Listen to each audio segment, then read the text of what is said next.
حالتها الماديه ضنك، فهي مش متحمله انها تفضل 3 4 5 6 شهور لحد ما يتحكم لها بالنفقه، او العيال يتحكم لهم بالنفقه. طب في حل هنا، في حل للموضوع ان انا بسرعه يجي لي نفقه اصرف منها على عيالي او عليا لحد ما يجي لي بعد 5 6 شهور الحكم بالنفقه، ويا عالم هيتنفذ بعد ايه؟ حلك هنا في حاجه اسمها النفقه المؤقته. النفقه المؤقته اللي بترفعها الزوجه ايه ظروفها واختلافها عن النفقه الزوجيه، عن نفقه الصغار؟ يعني ويعني ايه نفقه مؤقته؟ وازاي بتتنفذ النفقه المؤقته دي؟ يعني ايه الدعوه دي وازاي بتتنفذ وايه اجراءاتها يعني ايه نفقه مؤقته؟ ده اللي هنتكلم فيه مع بعض النهارده، وده اللي هنشرحه مع بعض النهارده. النفقه المؤقته، الزوجه بترفع قضايا نفقه، نفقه زوجيه، نفقه صغار، نفقه. القضايا اللي بترفعها دي قضايا موضوعيه بتاخد وقت في المحكمه لحد ما يتحكم فيها. فايه موقف يعني ايه النفقه المؤقته هنا بقى؟ النفقه المؤقته دي دعوه بتطلبها الزوجه او الام في قضايا الصغار، او الزوجه في قضايا النفقات ليها هي، بان بتطلب من القاضي فرض نفقه مؤقته لحين الفصل في دعوى الموضوع اللي هي القضيه الرسميه بتاعتنا. يبقى عندها نفقه زوجيه بتطلب فيها بفرض نفقه مؤقته لحين الفصل في القضيه اللي هي مرفوعه امام المحكمه. وكذلك لو قضيه للصغار بترفع قضيه نفقه للصغار.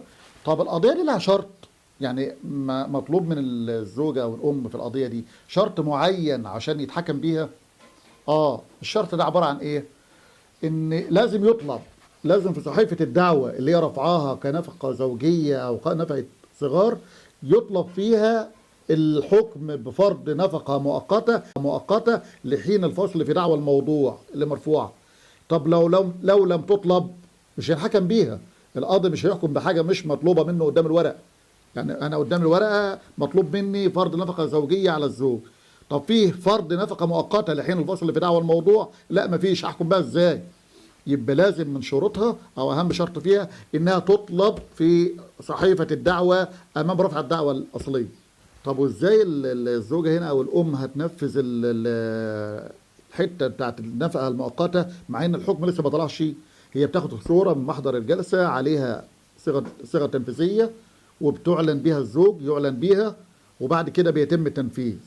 يبقى انا لابد لفرض النفقه المؤقته ان تطلب في صحيفه الدعوه، طلبت وحكم بها القاضي، باخد صوره من محضر الجلسه واعلن بيها، وبعد كده بيتم تنفيذها عن احد طرق التنفيذ، عن طريق المحضرين، عن دي اللي كان بايجاز الكلام عن النفقه المؤقته وازاي بتنفذ. طب لحد امتى بتفضل شغاله النفقه المؤقته؟ تفضل شغاله لحد حين الفصل في دعوى الموضوع.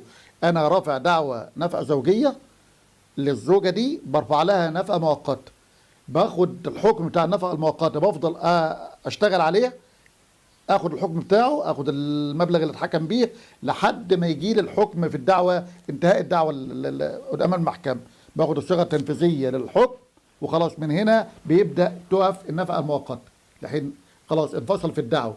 وكذلك لو نفقه صغار، اي دعوه بينفرض فيها نفقه مؤقته تفضل تاخدها لحد الدعوه الاساسيه ما يحكم فيه.